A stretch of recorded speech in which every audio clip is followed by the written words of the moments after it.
Detroit Lake City Council is called to order. At this time, I'd like to invite all of you to please stand. You're already standing. I pledge allegiance. I pledge allegiance to the flag of the United States of America and to the republic for which it stands, one nation, under God, indivisible, with liberty and justice for all. Thank you. The first item on the agenda is approval of the regular agenda this evening. I would entertain a motion for approval. So moved. Second. Motion's been made and seconded to approve the regular agenda. Discussion? All in favor of the motion, say aye. Aye. Opposed? The motion carries. The consent agenda is before the council, and all items with an asterisk are considered to be routine by the city council and will be enacted by one motion. There will be no separate discussion of these items unless a council member or citizen requests, in which event the item will be removed from the general order of business and considered separately in its normal sequence on the agenda. Is there anyone in the audience or any member of the council that wishes to either remove or add an item to or from the consent agenda?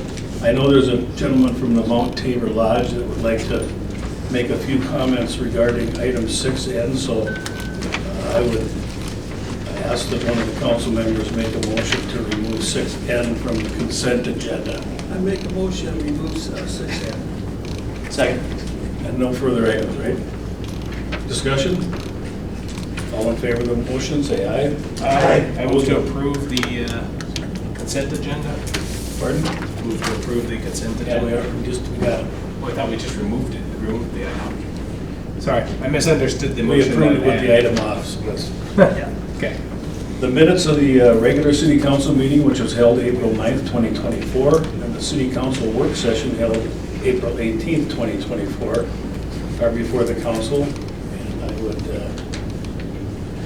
So anyone move to have- approve those minutes. Second. Motion's been made and seconded to approve the minutes of the April 9th regular council meeting and the April 18th special council meeting. Discussion?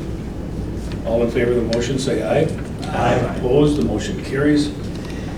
At this time, I'll adjourn the regular meeting and call to order a public hearing to receive public comments on the proposed assessments for the 2024 street rehabilitation project and the Willow Springs Street Improvement Project.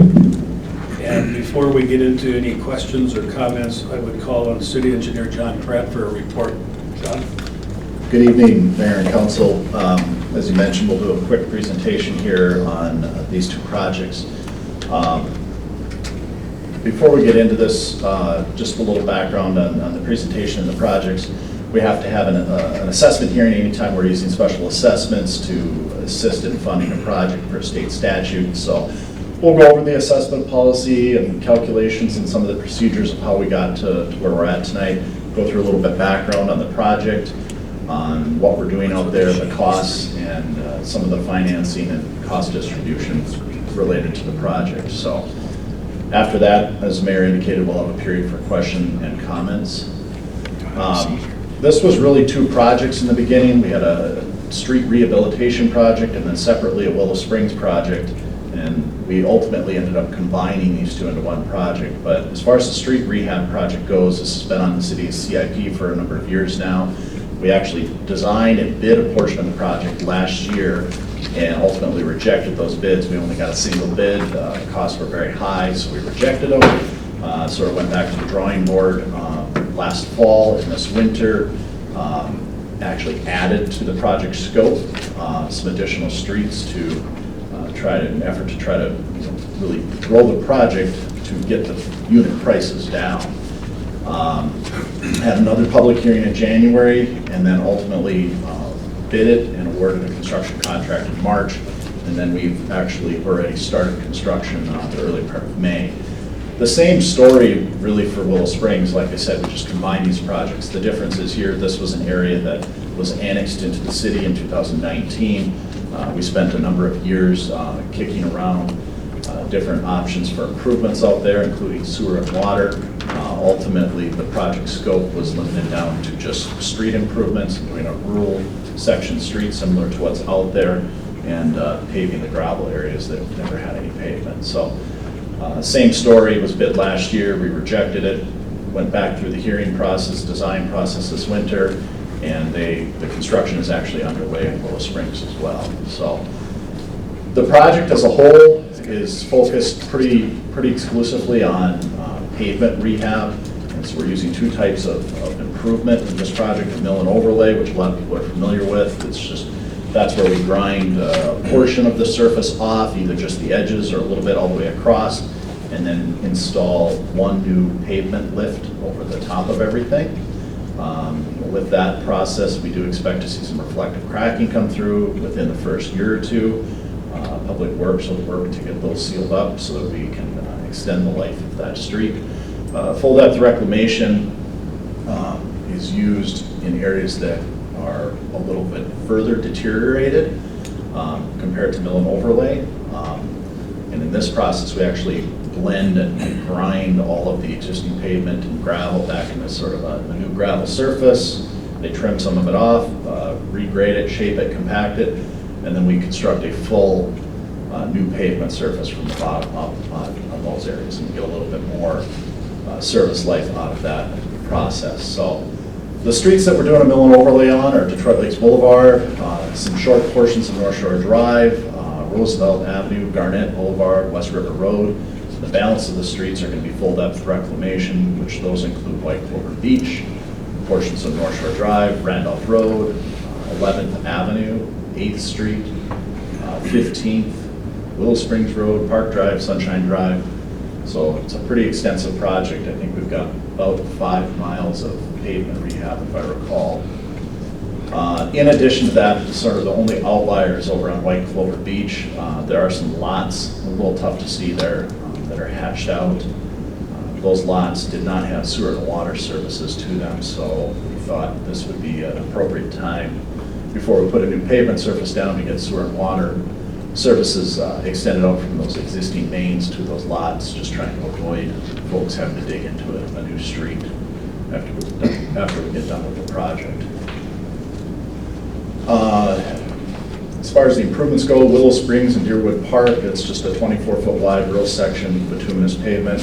We're going to do an FDR on the existing aggregate base, and then do some grading in the cul-de-sac on those side streets. They're not much of cul-de-sacs now. We're going to try to improve those just a little bit. Project costs, you can see on the table there, we're looking at a project cost of about $3.9 million for all the various sections of the streets that we've discussed. The good news is the bids came in very favorably. This spring, we were originally estimating the project to come in closer to about $4.5 million, so we came in about $600,000 under the estimates, which ultimately translated into some savings in the special assessments. So financing, city general funds, property taxes, we have special assessments that will help pay the balance of the project costs. As far as how the project costs get split, full depth reclamations per the city special assessment policy are a 50-50 split, so 50% being assessable, and the city picking up the balance. Mill and overlay, 75% is assessed. The sewer and water services over on White Clover Beach, those are considered 100% accessible, those benefiting properties. And then new street improvements, which we've deemed Willow Springs to be a new street improvement, that is 100% accessible to the adjacent properties.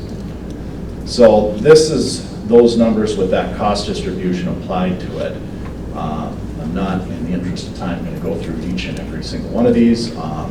Carrie does post copies of these typically on the city's website if you want to look through this. But the bottom line is that out of the $3.9 million, about $1.8 million is assessed, and the balance, being just over $2 million, is picked up by the city as a whole. That city share not only includes the city's portion of those percentages I just talked about, it also includes lots of city properties that the city owns. We do assess city properties for those. They just go under the city share. So they're effectively in the rate calculation.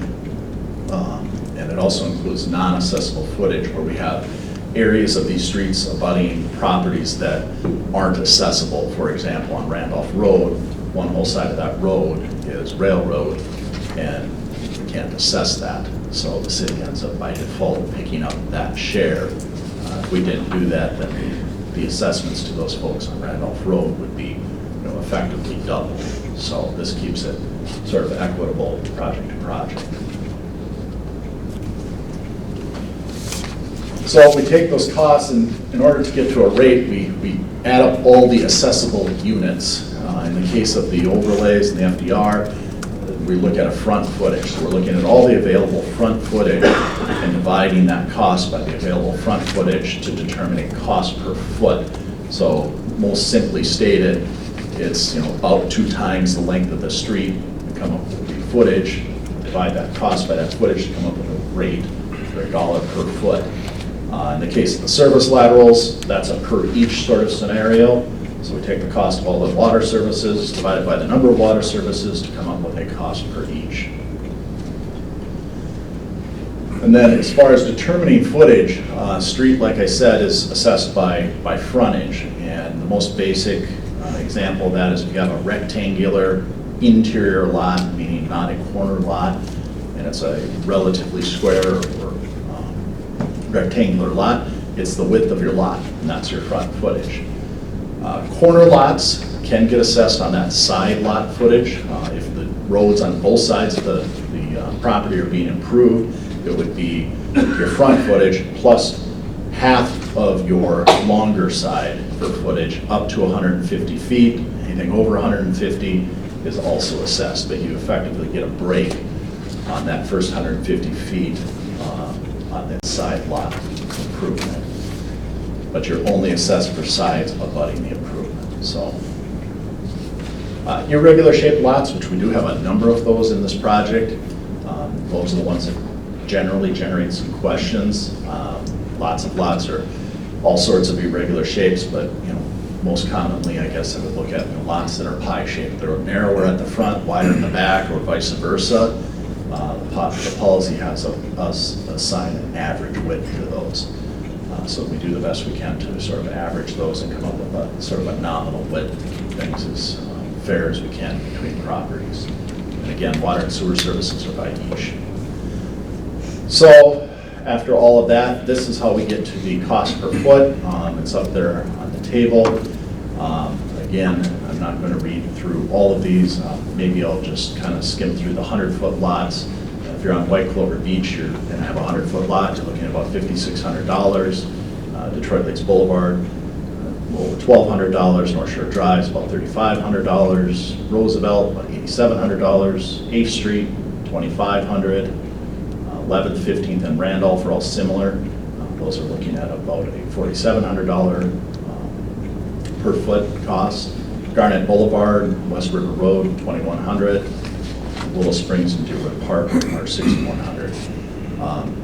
There's variability, as you can see, in terms of the assessment rate, and that has a lot to do with the level of improvement we have to do in a lot of cases. And it also has to do with the geometry of the street. Some of these streets are wider, some of them are heavier, things of that nature, and that all goes into the cost of the improvement. And so that leads us to those varying rates.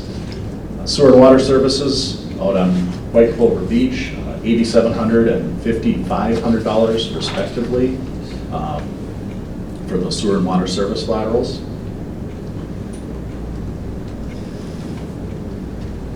So with that, we've mailed out assessment worksheets to all the impacted properties for the street rehab portion, which is really everything in the project other than those roads that are out in the Willow Springs and Deerwood Park area. We've assigned a 7-year term at a 5.5% interest rate. And then Willow Springs is slightly longer at 10 years and a 5.5% interest rate. The reason for the difference there is Willow Springs does have some larger residential lots back in that Deerwood Park area, and ultimately we elected to stretch that assessment out because those assessments are a bit higher in that area. So the longer term, more time to pay it off. Those assessments would be levied to property taxes starting in 2025. property owners do have the option to prepay all or a portion of those assessments if they wish. Ultimately, it's like any other loan. If you pay some up front, you ultimately are reducing your interest costs on that. Prepayments to the city have to be made prior to, I was close, November 15th to avoid those interest charges. So I'm a little off on the December, November 15th, and you can avoid those interest charges. The city does have a deferral policy. Qualifying properties can apply for a deferral. There's a number of conditions that are associated with that to qualify. Broadly, you have to be 65 years of age or older, or permanently disabled, or military personnel that are on active duty, meeting following criteria. So to each of those cases, you have to have the property in fee simple ownership, must be homesteaded, and you have to meet certain income requirements. If you're successful or qualify, defer that interest, or defer the assessment without interest until sale, death of owner, becomes non-homesteaded, or there's no hardship. If that's something that is of interest to anybody, you can get an application at City Hall. You do have to refile that application every year prior to November 15th, and there's that $10 application fee. Just a brief update, because I'm sure there's some questions from folks that are here. Some are aware that construction is well underway already on 8th Street, 15th, Randolph, White Clover, Willow Springs. Those are all in various stages of being reclaimed. They actually started some paving today over on 15th and 8th, and then they'll be moving to Randolph Road. And after that, I think Willow Springs. So contractors moving along very quickly. After this month, in the early part of June, then they'll be going after the North Shore Drive section, 11th, Roosevelt, Garnett, West River, Burroughs. Part of the reason those are going to be delayed just a bit is some of those that we did not want the contractor to start until after school got out, just because of the volume of traffic generated by schools. So with that, I will turn it back to the mayor for questions. Okay, is there anyone that has any, first of all, ask for questions, and after we get done with the questions, I can open it up for any comments that you might have. So is there anybody that has a question for John, the city engineer, John Pratt? Okay, hearing none, does anyone want to make a comment? And if so, I would like to ask that you come to the podium and state your name and address for a minutes. Gundy, go ahead, yeah, come on up. Appreciate it. I got fishing to do, so that's good. All right, Mike Gunderson, Schultz Garage. We're happy that Randolph Road is getting done. My question on it is, we're getting assessed a large chunk because we have frontage, BTD, Evco, the Land O'Lakes, whatever they're called, UPS, Wausau. Those are the big trucks coming through all the time. They're getting off. I know that's kind of how it works sometimes, but that's my knock on the project when you talk about distributing fees. Okay. So, is there anything that could be considered there? I don't know under our assessment policy if there's anything that would apply there. Either John or Kelsey could chime in. I'm not going to fight you. I mean, the only thing I can respond to in terms of the comment is, yeah, that's not incorrect. I mean, they're all public roadways, so everybody uses them, and it's ultimately probably impossible to come up with a perfect system short of not assessing at all. And I think that is the reason that the city picks up what they do. For example, on Randolph Road, the policy is 50%. So I mean, it's being done in accordance with the policy. The council can always elect to deviate from that policy, but that is why the city as a whole picks up 50% by policy. And if you actually look at the math in terms of what the city's picking up, it's probably closer to 2/3 of the project cost overall. So that is spreading it out amongst everybody else, trying not to put the burden so squarely on those that are right next to the project. Fair enough. One last thing, when the railroad derailed I would argue that they did do damage to the road. I would argue that they definitely did permanent damage to the concrete curb by jumping over it with their tracks on that side of the road, so I know they're pretty much untouchable, but they did do damage to that road and the concrete on that road along with the tar. You very well could be right, and the untouchable part would be the difficult part. We'll probably spend more money going after them than what we'll get out of them, but I'll take a look at the curb. I was not aware of that, so. Yeah, just different spots. You'll see where those big track machines went over and Sure. Yeah, I can take a look at that. did some work. Okay. Appreciate it. As always, thanks for letting me go early. Thank you. All right. Bruce, did you have some comment?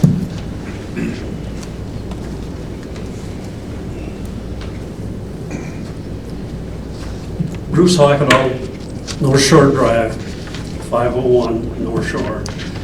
The question I have is that we're 6 units, and with those 6 units, based on personnel or property that's on our left and right, is it assessed the same way? Let me make sure I'm thinking of the right property. This is the 6-seater. Redwood Villa, Yeah, 6 condos there across from the high school football field. correct? Okay. Yeah, to answer your question on how that was assessed, you have 6 private owners with then common interest in all of the property. So what we did is we looked at the property as a whole, like it was owned by one person and then divided it by 6, so every person in there got the same assessment. Correct. Yes. I'm aware of that. I was just wondering how in relationship to our neighbors, how we fared out. Really the same, the difference being you were assessed on front footage, just like your neighbors were, but there's 6 of you to split the bill Yep. versus 1. Okay. That's the difference. So if you want the difference, they're paying more on their own. They probably are. Yes, they would be. They're $1 million homes, so, Yes. thank you. Okay, Bruce, thanks. Anyone else have a comment?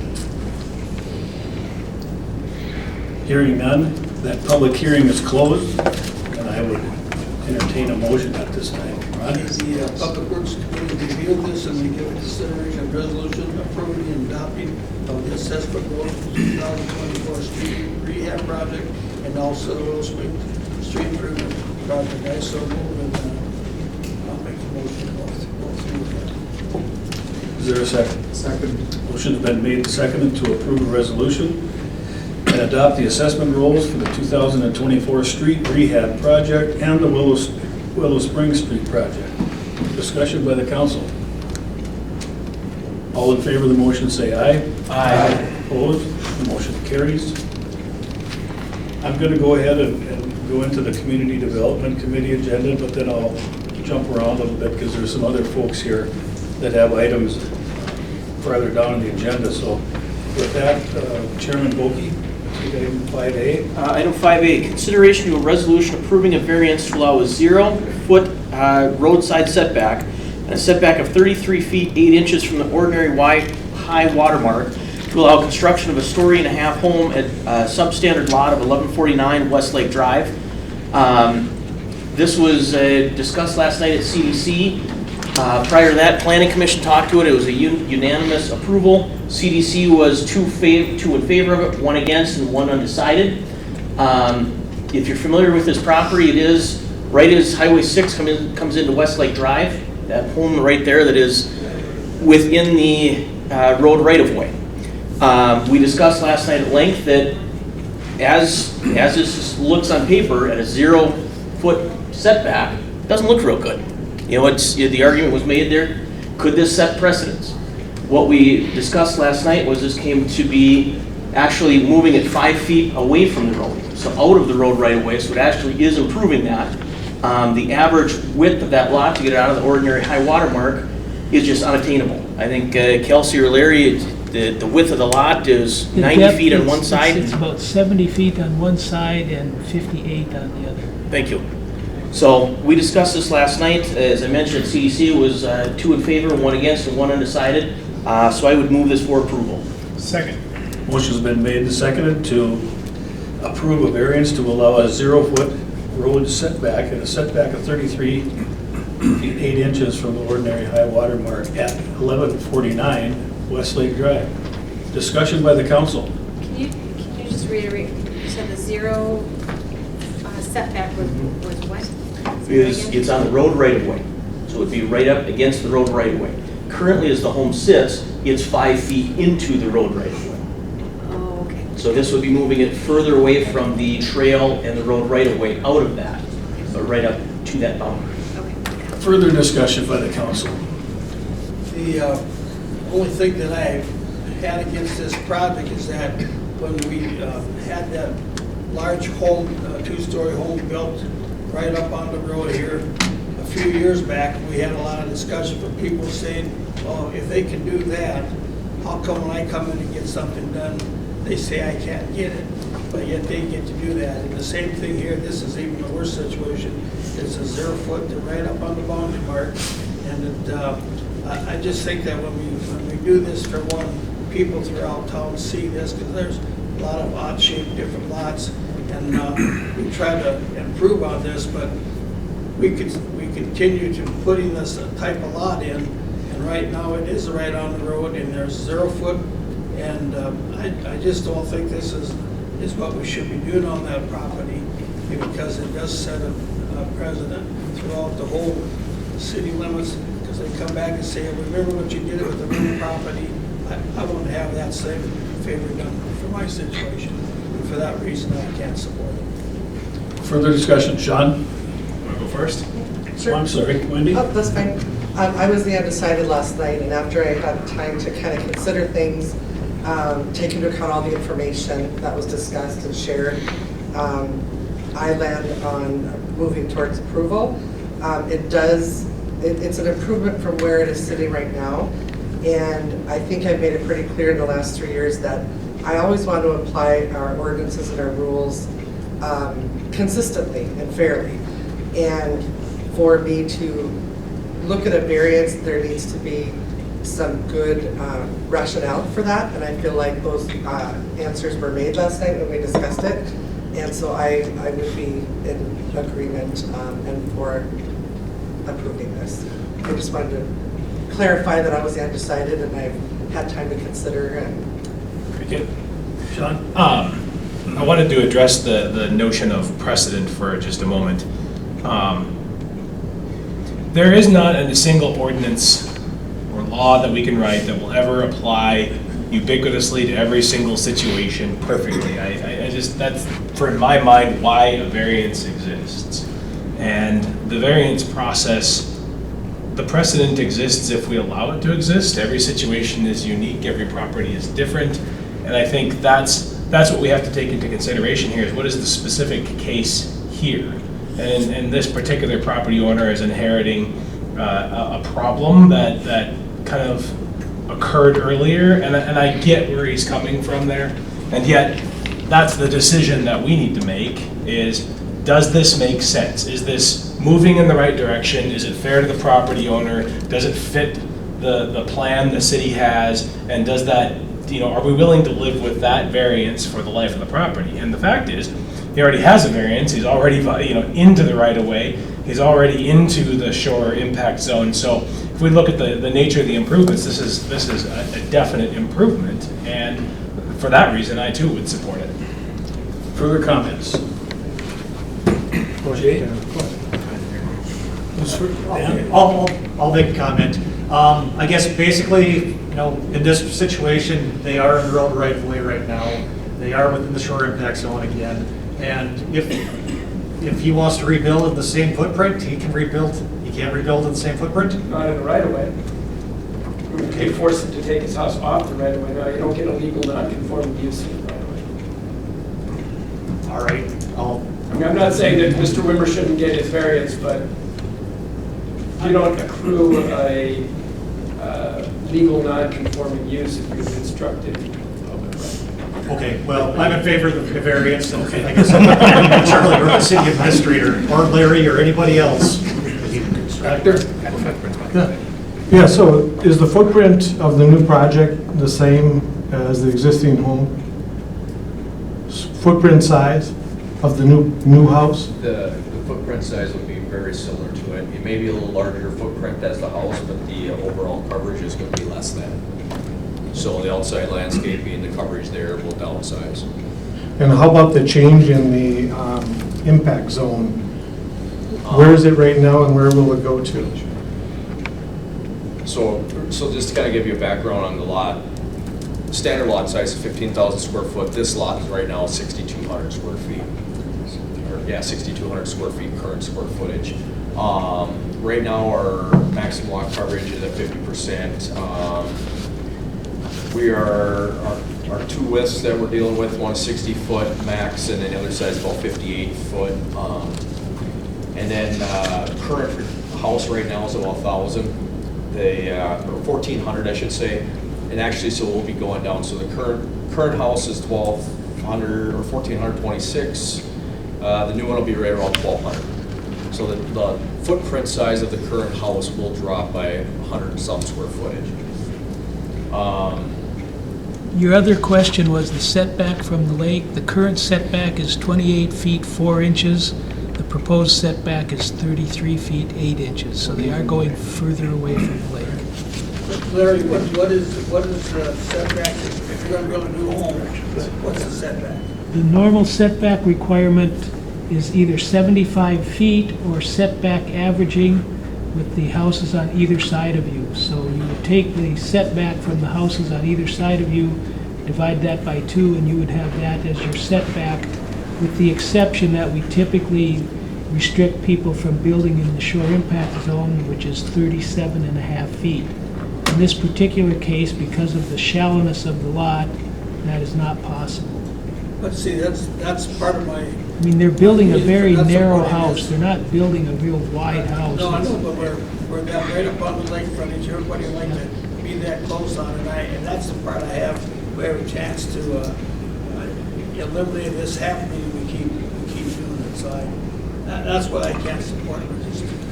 This is quite a favor. That's why we get people to come back and say, why are we doing this? Because somebody got a favor and I did.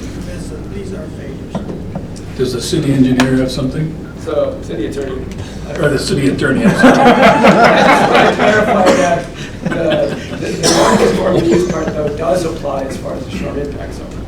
So, they could rebuild in the same distance from the lake that the house currently sits. So, to the extent that it's moving back from the lake, is that correct? That is correct.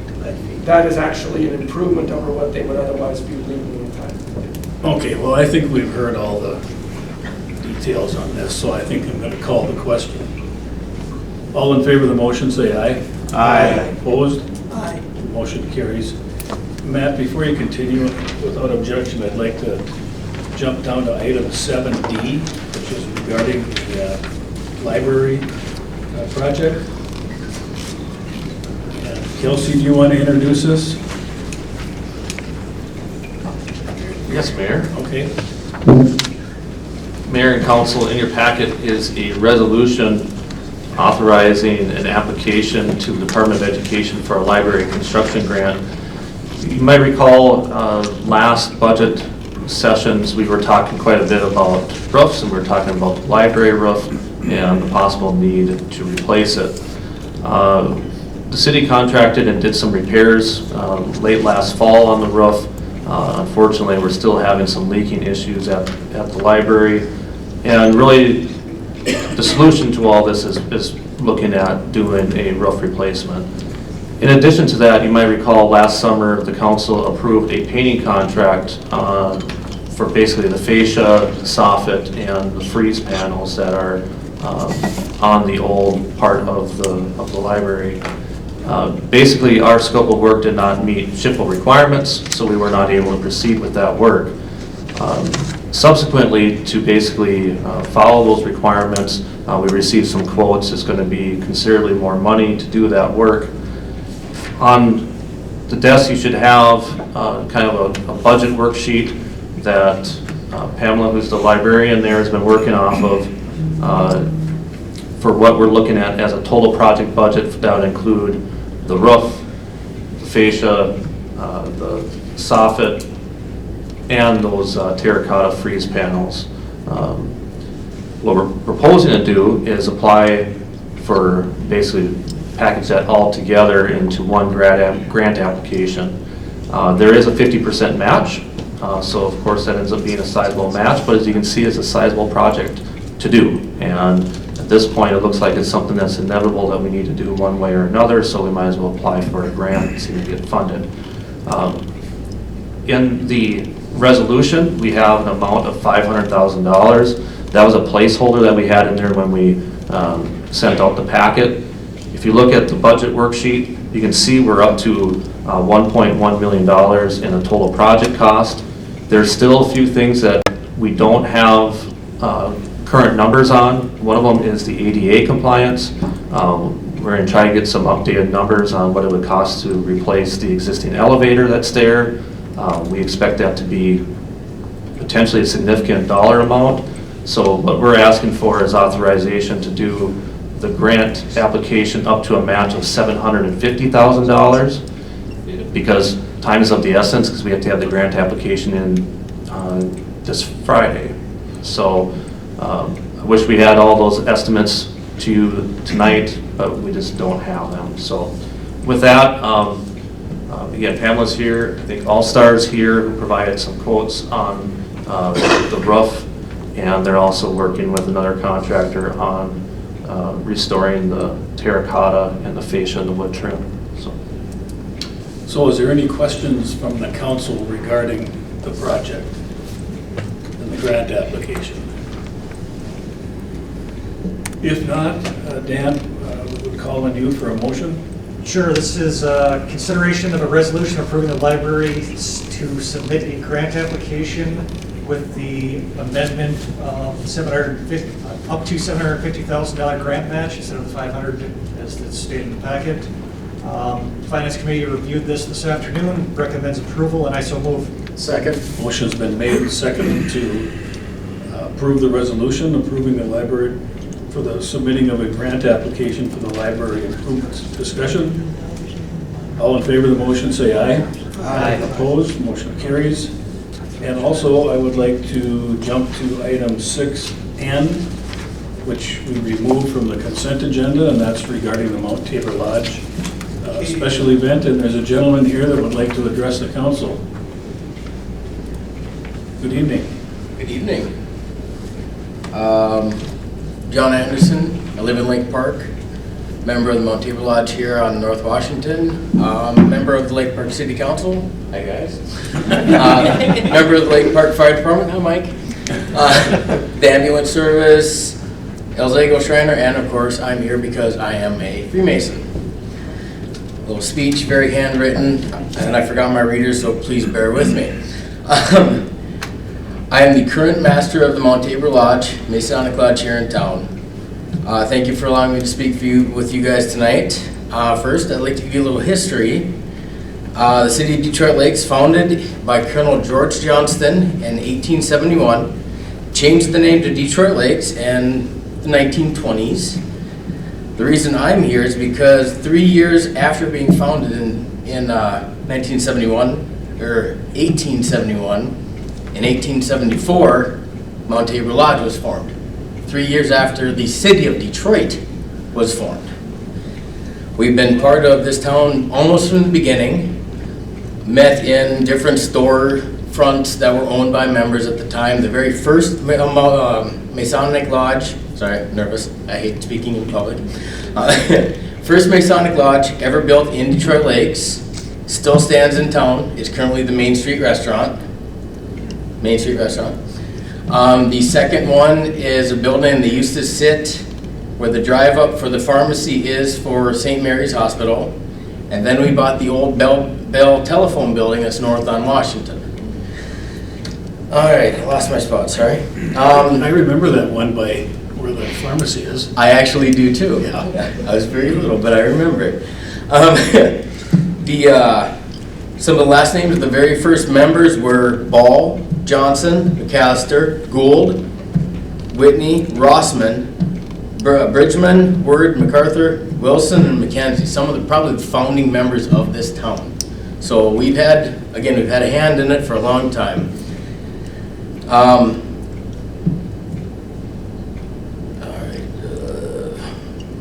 again, I forgot my glasses, I apologize. Okay, I may have thrown that, good. Anyway, the reason why I'm talking to you guys tonight is this year is our 150th anniversary, and we're planning an event that we're gonna be doing. It's July 20th. In fact, you guys hopefully will be approving our event application with this. We're doing a pancake feed in the morning and a pulled pork feed in the afternoon. It's during Water Carnival, and I've already worked with the JCs. It doesn't conflict with anything that they add, and they're happy to have us on there, even on the calendar. 150 years is an accomplishment. The Lake Park Lodge closed, Frazee Lodge closed, Waban, Holly, Monoma. Everybody had a Masonic Lodge, but due to memberships dwindling, they've all come to Detroit Lake. So this has been important for all the surrounding areas. The proceeds for the pancake feed in the morning is going to go to our high school scholarship fund. And if we have a good turnout, we hope to make that a yearly ordeal. The pulled pork feed is actually for a program that has been started by the Grand Lodge of Minnesota. It is for an FST, fire suppression tool. And I'll hand these out for you guys when I'm done with my spiel. The FST is actually it's an amazing thing. We're hoping to raise enough to give a couple to the Sheriff's Department and at least one to some of the local law enforcement, because being on a rural fire department, 9 times out of 10, police are there first before we are. So that's kind of what this is for. The lodge is a long history and deal, and I'm hoping that with membership and getting stuff going where we're actually getting the community and giving back to the community like we're supposed to, we're going to be in the DL for a long, long time. Hopefully another 150 years. So, all right. That is my spiel, and I actually have, like I said, I have information for you guys, and I actually have something else for you for the, those are my keys, for the 150th. No, you can't have my keys. Challenge coins. Thank you. For each member. I'm just gonna grab a bunch of them out. There you go. There you are, sir. Thank you, sir. That coin's not a bribery, is it? No. I've heard the story of Nominal pencil and value. crazy that Charlie told us about. No. Oh, this is just a souvenir for 150.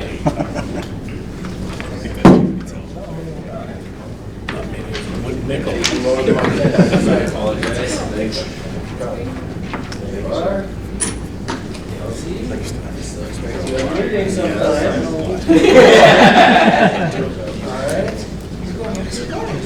Again, thank you so much for seeing me. I now have to get to Fargo and go to a lodge, a Masons or Shriner meeting. So, Okay. you guys have a very good night. So John, we're gonna have to vote because we did take your item off the consent agenda. So I Yes. would entertain a motion to approve their special event application.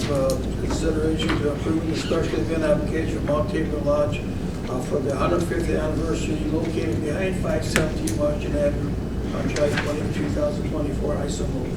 Second. Motion's been made and seconded to approve the special event application for the Mount Tabor Lodge for their 150th anniversary on July 20th. Discussion? All in favor of the motion, say aye. Aye. Opposed? Motion carries. Well, good luck with the event, and we're glad that you're having the event here at Detroit Lakes, so thank you. Thank you very much, and I hope to see all of you there for either amazing pulled pork or pancakes. Okay, thank you. Thank you very much. So, is there anyone else that's here this evening that wants me to adjust an item on the agenda? Or did we get everything covered? I think we got it all covered, so we'll go back to the Community Development Committee, Chairman Volkey. Okay, item 5B is consideration of request from Broadway Welding authorizing a one-year extension on a non-conforming use permit to allow a 35,000 square foot addition to an existing industrial building with a 17-foot side yard setback and a variance from the airport zoning requirements to allow a 110,500 square foot building on a 5.56 acre tract of land use safety zone B of the airport and a variance to allow paving of 71 parking spaces for the 110,000 building at 1090 Legion Road. This is coming back to us again. You may remember this from last year. This would be the 5th extension that they're asking for this. This is a growing business. They have acquired other properties in other communities. They still want to move forward with this. At this time, as we discussed last night, it was easier to extend it one more time rather than go back through the additional requirements the airport may require now. So trying to help this business out, extend it for one more year. It was a unanimous decision at CDC last night, so I so move. Seconded. Motion's been made and seconded to give a one-year extension to the non-conforming use permit for the Broadway welding business. Discussion on the motion? Can you give them a longer term on that, or is it I gotta don't be? know, Larry. Larry, we use the mic when you talk. The- It's hard to hear in here.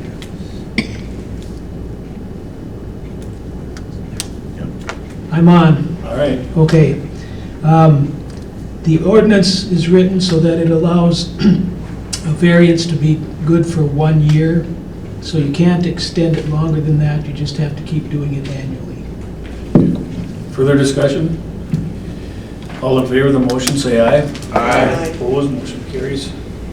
Item C, consideration to a resolution setting a public hearing for the proposed annexation of portion of Lakeview Township, Section 15, Township 138, North Range 41. This is 270th Avenue. It's about 78 acres, and Kelsey or Larry, could you enlighten us? This is the property where the gas station was going to go on the corner. They're asking for it to be annexed. Most of it would be zoned RA, which is our typical zone that it comes in when we annex property. They are requesting that 10 acres be zoned RM at the time that this property is annexed. And at this time, we're just setting the public hearing for that for the June council meeting. This was discussed at CDC last night with unanimous approval, and I so move. Second. Motion's been made and seconded to approve a resolution setting a public hearing for this annexation at the next regular city council meeting. Discussion? All in favor of the motion, say aye. Aye. Opposed, motion carries. Does that conclude? That's all, Your Honor. Okay, we'll move to the Public Works Committee, Chairman Zeman. Okay, the first item is item 6A, is discussion regarding the library parking lot project that we're looking at doing right now. I'm going to call on Kelsey to give a little update on that. Mayor and council, we did have this in the budget. We were going to do basically a kind of a simple repaving of the library parking lot as part of our summer improvement projects. Unfortunately, that project has expanded a little bit. We're looking at probably need to do some curb replacement, looking at doing more of a full depth kind of repeal and start over of the parking lot. Plus, we're probably looking at doing some underground stormwater storage. So the point being, the cost has also gone up quite a bit from what we originally had expected. We talked about that at committee, and really what we're doing, the action item would be just to authorize the city engineer to get quotes to come back to council with next month for moving ahead with that library repaving. Okay. Okay, this is, make a motion to authorize John Pratt to go ahead and come back next month's meeting with quotes and plans for this project, and I submit. Is there a second? Second. Motion's been made and seconded to, Is this an action item? do we need to take any action on this? It's your call. I kind of think we probably need to, because we're going to be spending some money here, and it gives John the Okay, that's fine. supposed to go ahead on it. Is there any discussion? We have a motion and a second. All in favor of the motion, say aye. Aye. Opposed? Motion carries. Okay, the next item B was discussion regarding the compost site. We've been having some trouble with the compost site already. We've had people come out there, and along with dropping off their grass and branches, they also are leaving lots of regular garbage and household garbage. And also we're having trouble with some people coming with their lake weed, which they're not supposed to take it to the Brecken County landfill. Landfill for that part, and we need to get some control on that. So we had discussion, and Sean is going to come back next month with recommendations. We're going to go ahead and we've got cameras right now, but we have to do something. It's been a major problem already. The season's just started, so if you're emptying garbage out there, please stop. If you're a commercial hauler, go to Brecken County landfill. And lately, take that to the Brecken County landfill. So that was just a discussion. Okay. So let's go on to item C, consideration of resolution setting up an assessment hearing for the 2024 downtown street utility improvement project for July 11, 2024. If I can call on John Kraft and give us an update on that. Mayor and Council, this is fairly standard procedure. We've opened bids, awarded a contract for the West Downtown project. What we have not yet done is set a assessment hearing for the related special assessments for the project. So this resolution is just setting that hearing for June, and we'll make the same presentation like we did tonight and send out assessment worksheets and invite those properties in. So. Okay. Okay, so the committee recommends that I said we're going to go along with the resolution for this hearing on June 11, 2024 at 5 o'clock. Second. Motion's been made and seconded to adopt a resolution setting the assessment hearing for the 2024 downtown street and utility project for our next regular city council meeting. Discussion? All in favor of the motion say aye. Aye. Opposed? Motion carries. Okay, item D is consideration of resolution adopting preliminary engineering report for the Highway 10 East Sewer and Water Extension, setting an approval hearing for the June 11, 2024 at 5 p.m. This is for the quality equipment building. I'm going to have John give us a little update on that. Mayor and Council, there is a preliminary engineering report in your packet covering this topic. In short, Quality Equipment is proposing to build a facility on Highway 10 East, on the old swing door bar site, if you will. They're requesting sewer and water services be extended to the property. The closest we have sewer and water available is over at the intersection of East Shore Drive and Highway 10. To get sort of near to their facility, it's about a 750-foot extension down the southerly side of Highway 10 with sewer and water. The good news is we can do it. We can provide them with the services that they would need. We can get them gravity sewer service, etc. So that's what this project would entail. Total project cost right now is estimated at about $392,000. The way the project would be split out is the city, based on what we've done historically, is the city utility funds would cover the cost of getting the sewer and water from where it currently is sort of to proximity of the property, meaning from East Shore Drive over to 290th Avenue. And the cost from that point further towards the property would be borne by the developer. So in the end, that has the city, the utility funds picking up about $160,000, and the balance, about $235,000, being assessed and paid by the developer for that work. Okay.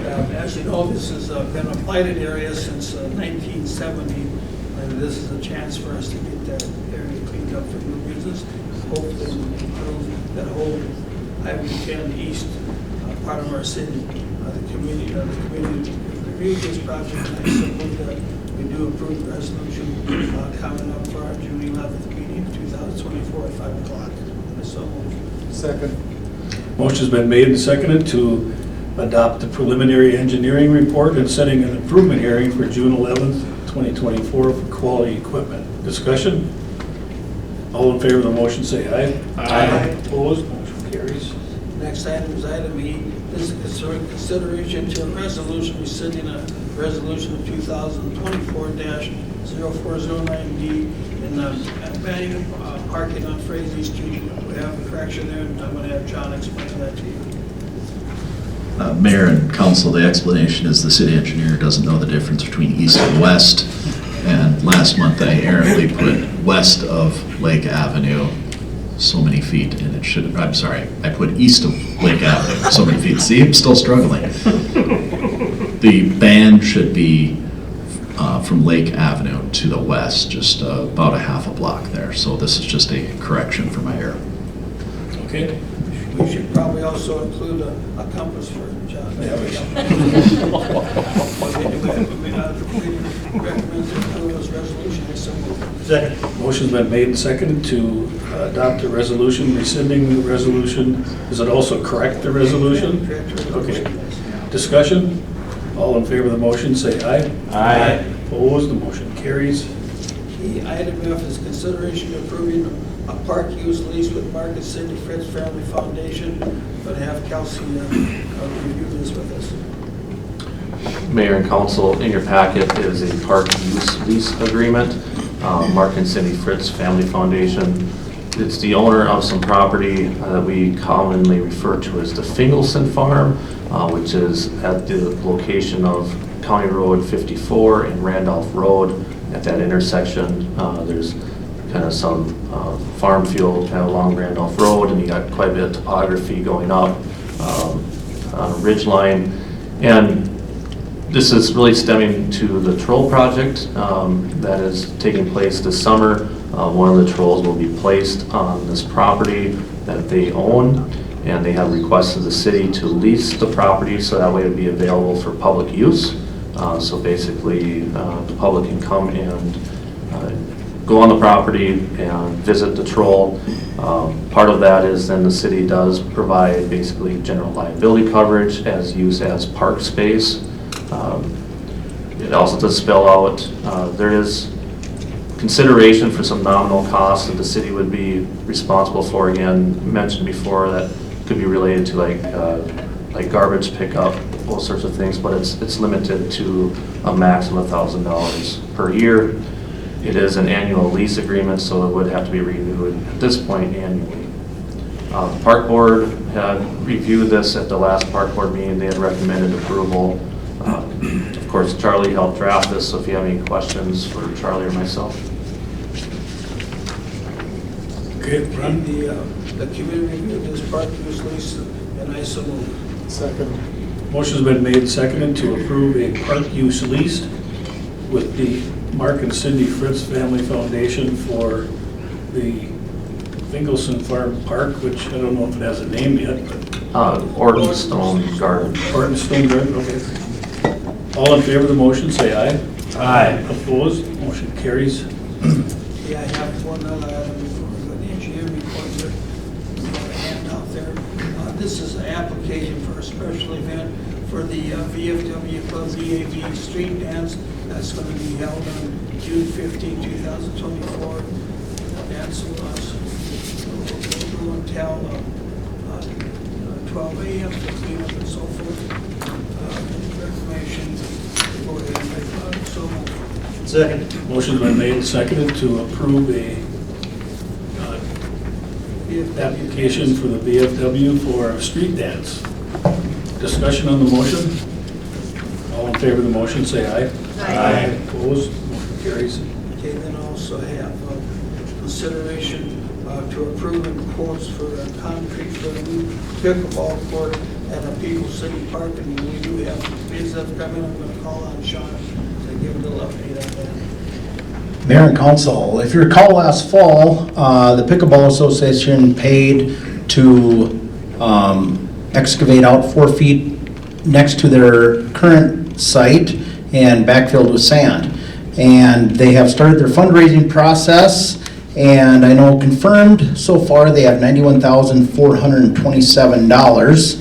And that with they did have some excavation costs, so they left them about $25,000 short as of yesterday morning, about 9 o'clock. But yesterday afternoon, they did get another $15,000 donation.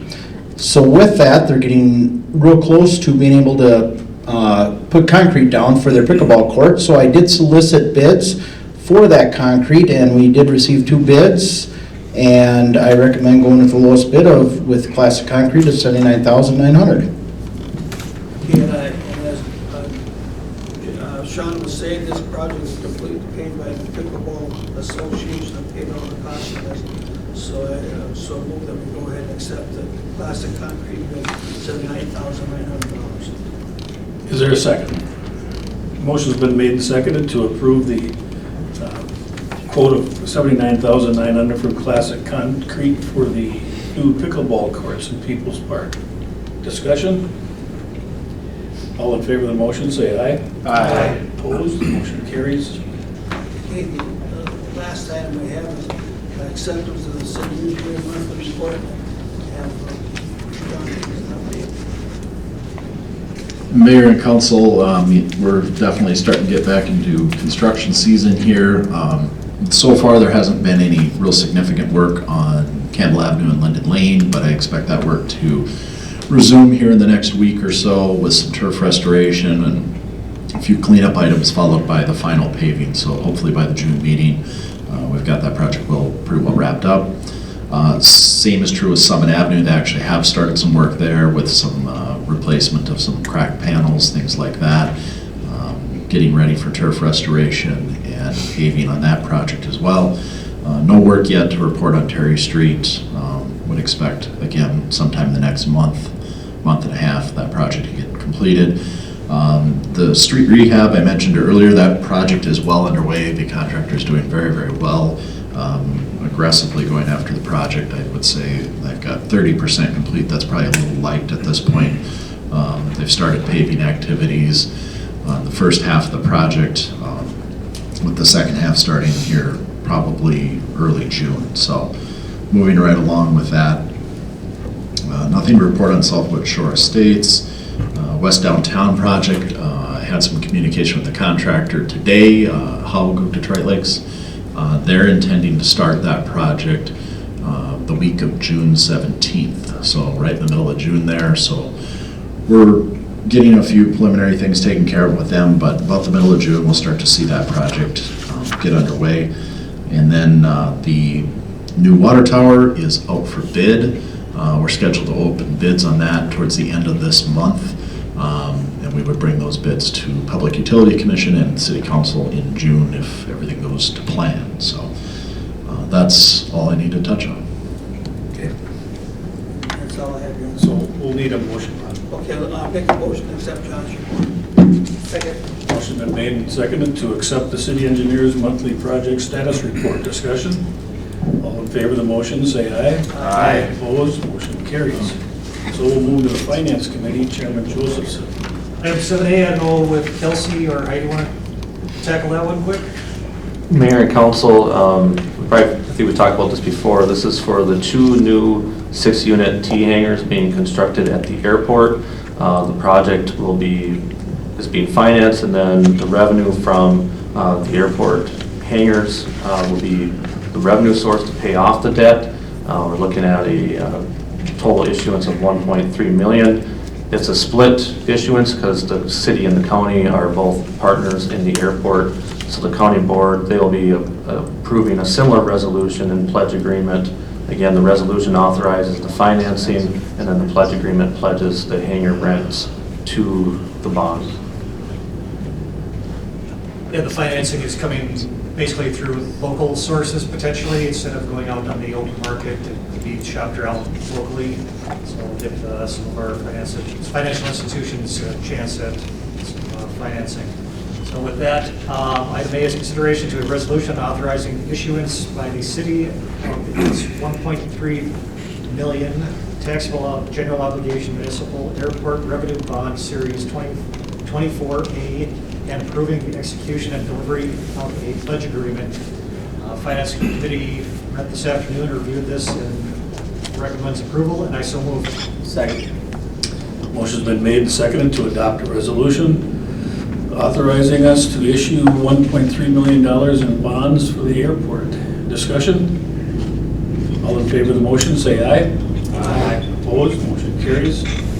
Item B is really not a consideration at this point, it's more of a discussion. There is a copy of the lease agreement in the packet, or if anybody has any comments on it, but that is going to be used as a framework for Kelsey to go and have a conversation with Blue Sky Inc. And there's no action necessary at this meeting, so you'll see it again next meeting. Good. Item C, I'll call on Kelsey to talk about this change order for the City Hall. Move that to City Hall. Mayor and council, in your packet is a change order to approve the construction of a 6-foot fence between the City Hall property and McDonald's. This was part of the original design. We had bid it out as an alternate. When we did the bid opening, ultimately the council chose not to award that alternate for the cost of the fence. Having done the construction, having been there for a while, and seeing kind of the garbage and debris that ends up down in that grass area, certainly is a recommendation to move ahead and getting that fence constructed. We did ask Bristlin to get a price. The good news is they're honoring, or actually the fence contractor is honoring the same price that they had given us over 18 months ago, plus the fence has gotten longer. Originally the fence was going to go up to the front of the old building, and now just the way that the retaining wall ended up being constructed, it's actually constructed all the way to the front of the new building.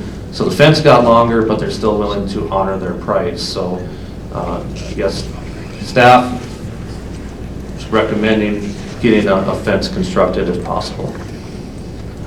So item C is consideration to approving the City Hall project change order for a fence. Finance Committee reviewed this afternoon and recommends approval, and I so move. Second.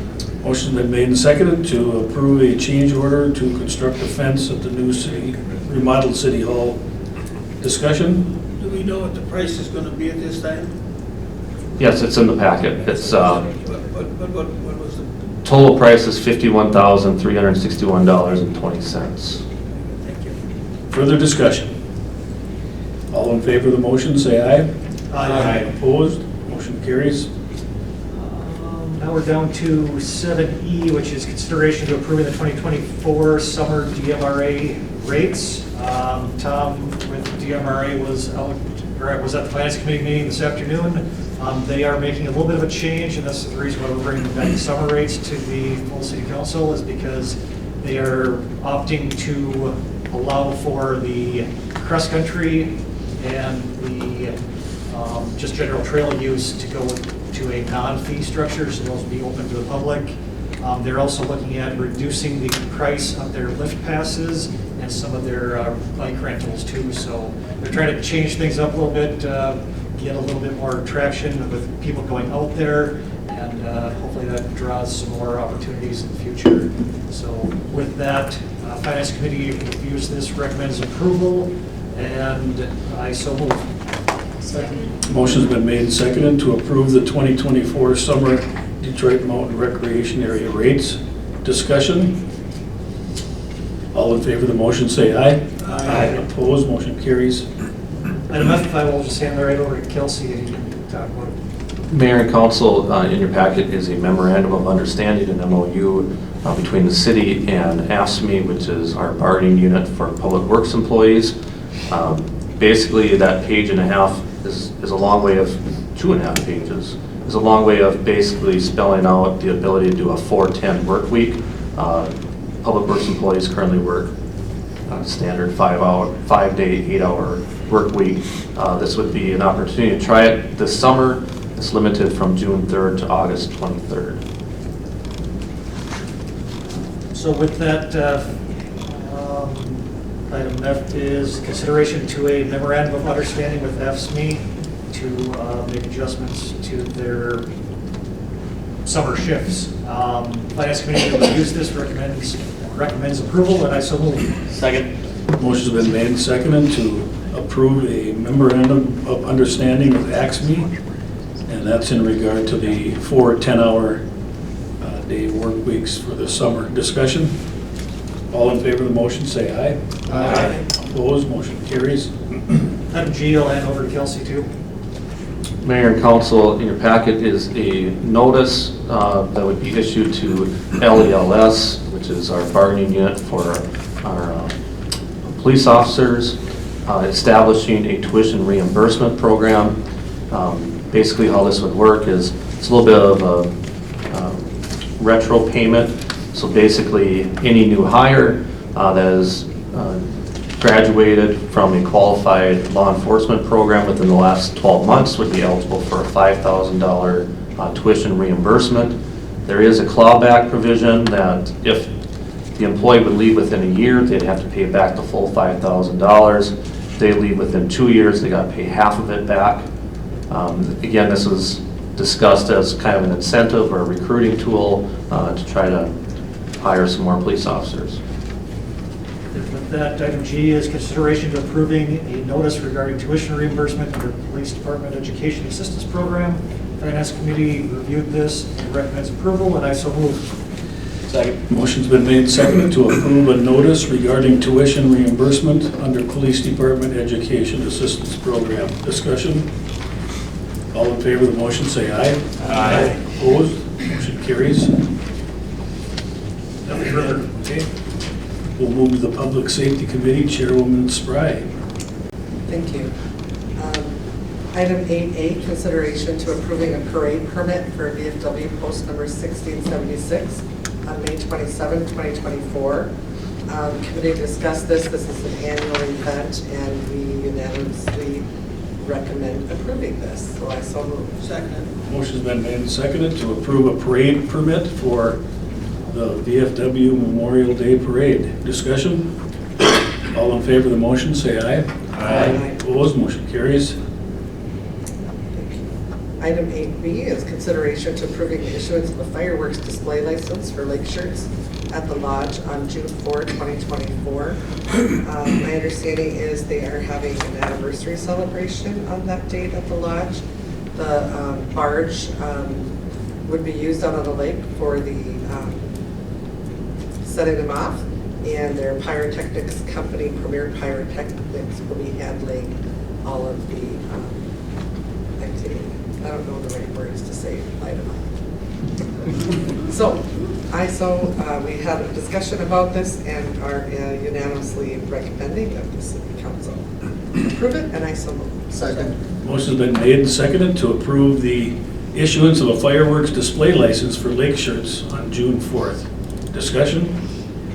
All in favor of the motion, say aye. Aye. Opposed? Motion carries. Anything else, Wendy? Does anyone have anything else? Fire chief let us know that they have received the new truck and are getting that kind of working with that, and then Okemos should be able to come and get the old truck in the next week or two. That's all. Sounds good. So Chief Hanson, was there a fire north of Audubon? Looked like there was a lot of smoke over that way. I didn't go out there personally. There's a wildlife refuge over there, so I'm assuming the U.S. Fish and Wildlife was doing a prescribed burn over there. Really? Yep. Okay. Yeah, it is. Chairman Dahlman, anything for the liquor? Looks like everything on liquor is consent. Yeah, very windy for a fire, but yeah, there's nothing on the liquor. Yeah, I was surprised. Maybe that's why we had the helicopter fly over. I think so. There is a couple items on the Public Utilities Commission agenda. I don't know if I should call on Mike or Vernell to... I'll field them first and we'll see how it goes. Okay. So with the construction of the water tower, there needs to be a funding for it. And so the public utilities would go to the Minnesota Public Facilities Authority for funding the new water tower project. And so this is a resolution putting in that request. So item 10A, consideration to a resolution authorizing the application for the Minnesota Public Facilities Authority Drinking Water Revolving Loan Fund. Public Utilities Commission voted on it this morning, recommend approval, and I so move. Second. Motion's been made and seconded to adopt a resolution authorizing the application to the Minnesota Public Facilities Authority Drinking Water Revolving Loan Fund for financing for the new 1.5 million gallon water tower. Discussion? All in favor of the motion, say aye. Aye. Opposed, motion carries.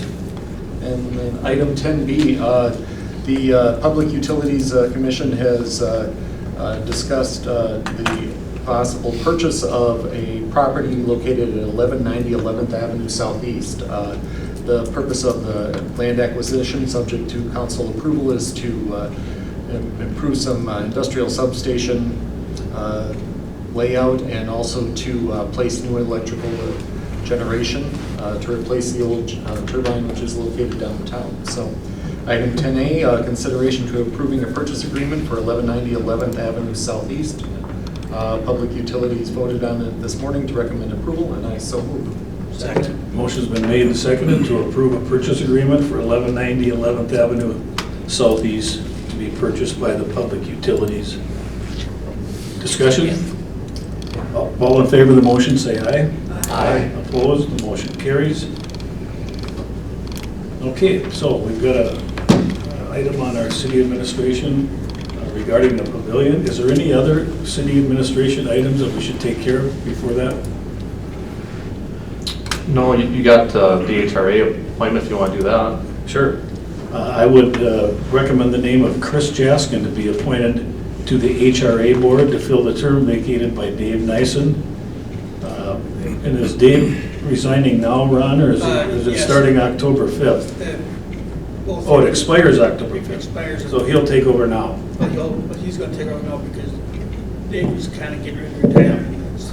So I would entertain a motion to approve Chris. I was so moved that we have Chris Jaskin take his place.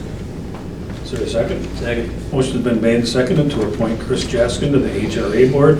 Discussion? All in favor of the motion, say aye. Aye. Opposed, motion carries. Okay, Kelsey.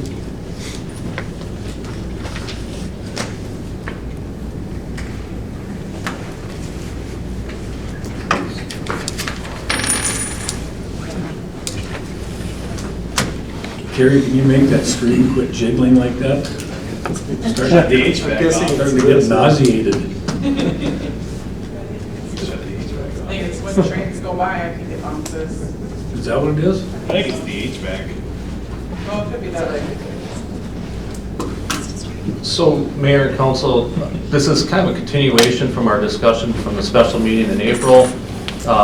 Received your feedback, sent an email off to RDG with that feedback. You know, we talked quite a bit about kind of the look from Westlake Drive. We talked about the turf size. We talked about updating the band shell, same architectural design. We talked about some sort of sliding door system on the east side. We also talked a little bit about the size of the main hall.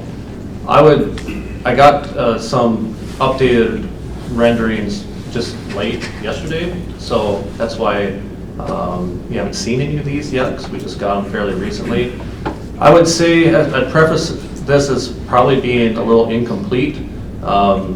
I think it was kind of a stab at making some of the updates and for discussion purposes for you to look at, but again, they didn't do a drastic redraw or redesign of the roof line or anything like that, or dig into that size of that main hall much. This is more just some simple changes for basic review and discussion from the council, and we have more discussion after that.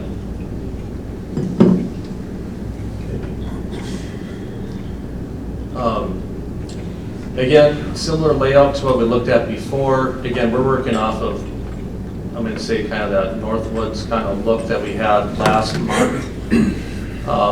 This is the view from the southeast. One of the things that was talked about, and we can have some more discussion on this, is lightening up the color palette. So instead of that darker wood theme, more of a white tone to the siding as something to look at. So this is be kind of the southeast corner. Again, most of this, the architecture is going to be very similar to what you've seen before. Again, this is kind of the southwest side. Again, you just see that siding color is probably the main change here. The chimney on the west side was removed, and then kind of the main hall there was replaced with windows to match the other side. Again, you've seen this picture before of kind of the boardwalk with the covered seating area, that hasn't changed. View from the lake, again, same architectural design as you had before, just lighter color palette. This is the east side.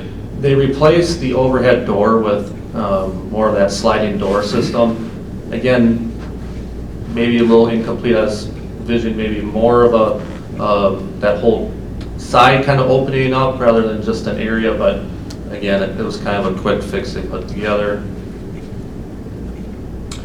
View from the park, very similar, just different color on the siding. This is the view from the west side. Again, I think staff, we had mixed feelings when we looked at this. They put more of a glass atrium in to kind of make that entry more prominent.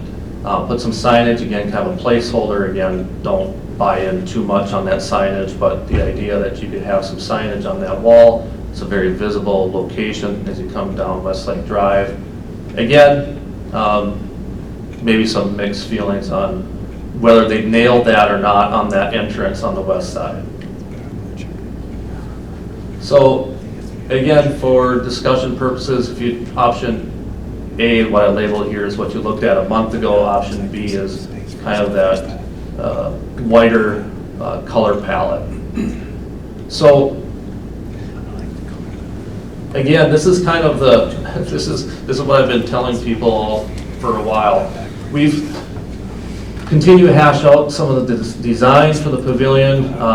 We've also talked a little bit about the city park improvements, about the layout of the park improvements and the bathhouse.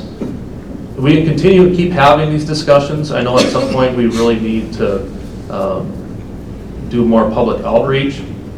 And at the end of the day, these are not final designs. And that's part of the challenge, I think, with this process is if you actually get into final design, you actually start looking at layouts of where you're going to put the hallway and where you're going to put the kitchen. Things change, and it's subject to change. I mean, right now we're looking at this still from pretty high elevation. So as I tell people, yes, these are preliminary drawings. It gives you some context of what it could look like, what the size would be. But again, that final design and layout really comes after the referendum. If the referendum's passed, we would hire an architect to really get into that design process. So I guess with that, I'd leave it for discussion and direction. Anyone in the council want to make any comments or have any questions at this time? I was wrong, I'll admit it. Whoever suggested the white looks much better. So I think it looks much better than what we have. I do not like the white. Don't like the white. Here we go. That was the only comment I had. I was like, oh. I'll go on the record, I don't like it at all. But we got Surprise, surprise. I mean, I like the lighter. I don't know if white all the way there is quite it, but I think what I like about the revisions in general is I can see where we can tweak it. I feel like that last design was close, but it just felt like it was hard to tweak. I think we got to keep this process moving forward, and I think this is a good balance between the architecture that we're looking for while not being overstated. It's not the existing pavilion, which we know is falling apart, but it's also not this big monstrosity architectural thing either. And I think it fits well with the character of the city and what we're trying to achieve. That's my opinion anyway. I'm okay with either color on it.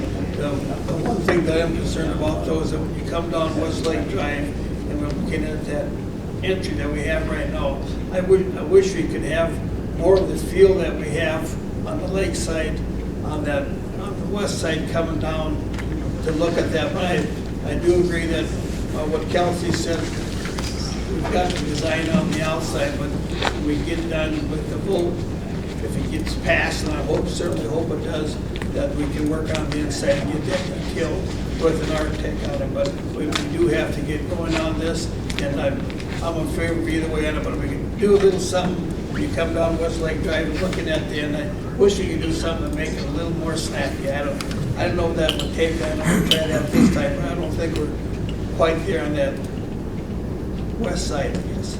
Well, like Kelsey mentioned, you know, we'll have time to tweak some of this stuff, and I think we're getting there.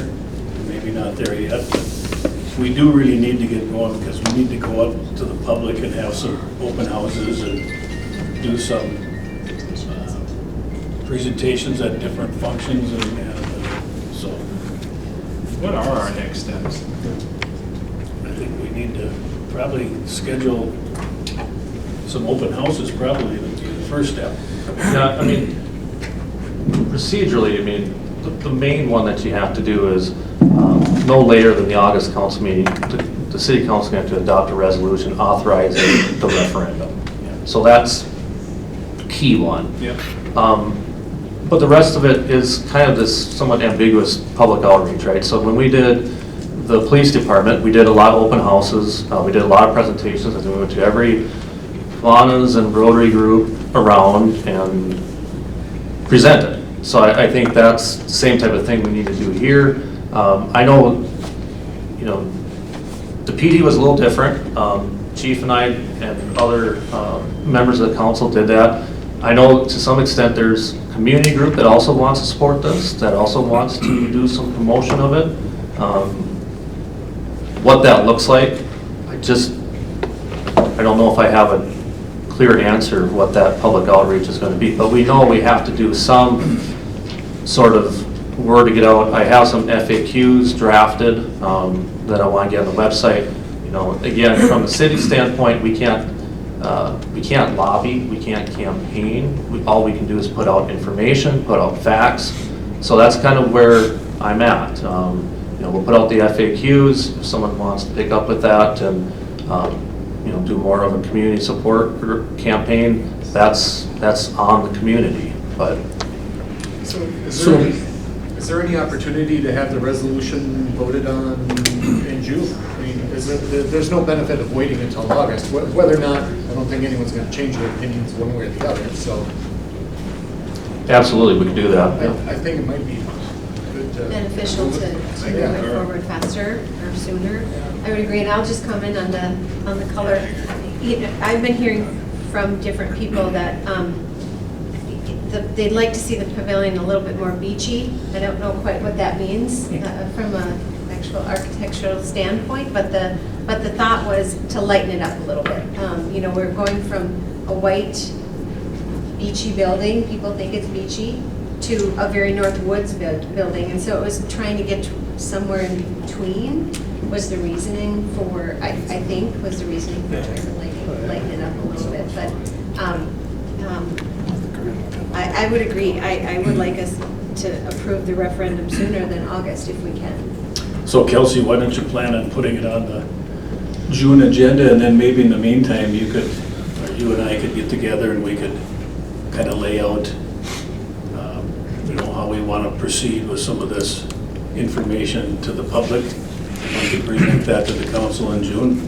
So one of the things that's incomplete too, I have asked RDG for an updated budget.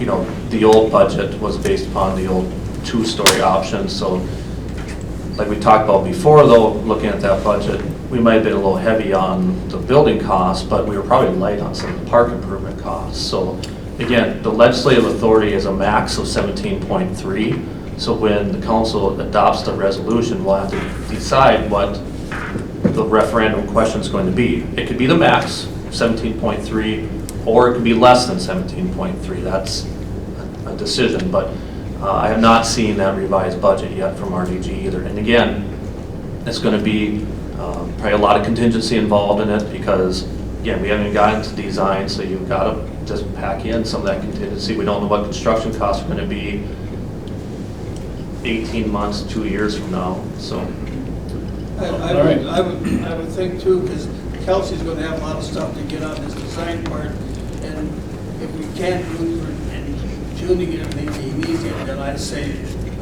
July at the absolute latest, because there's going to be a lot of stuff coming. Get this stuff in. I don't want to be pressed again, so we got a rush job on this. And if we get it in July, city council meetings, still have 2 full summer months, part of the fall to go ahead and promote this and have open houses. So just so that he has enough time and able to get the information back from RDG and go from there. Okay. Well, good discussion. We gotta keep moving forward. Anything, final thoughts before I wrap this thing up? Just before we do adjourn, there's some information regarding the joint governance meetings and also the balance of the city council meeting dates, and I'm told by our city staff that we'll probably meet here next month, and then we can get back home for July. And I went over today with Kelsey to look at the building, and man, is that nice. It's gonna be really nice. So, with that, anything else, Jay? No, Sean? No, Mike? Sir? Happy birthday to Jay tonight. Thank you. Where are we getting the drinks? Spankies. Okay. Wendy? Yeah. Aaron? Happy birthday to Michael Stearns, who was yesterday, too. Oh, that's Okay. great. Plus one. Yeah. All right, the business of this council is concluded, the meeting's adjourned. Nobody squeaks back.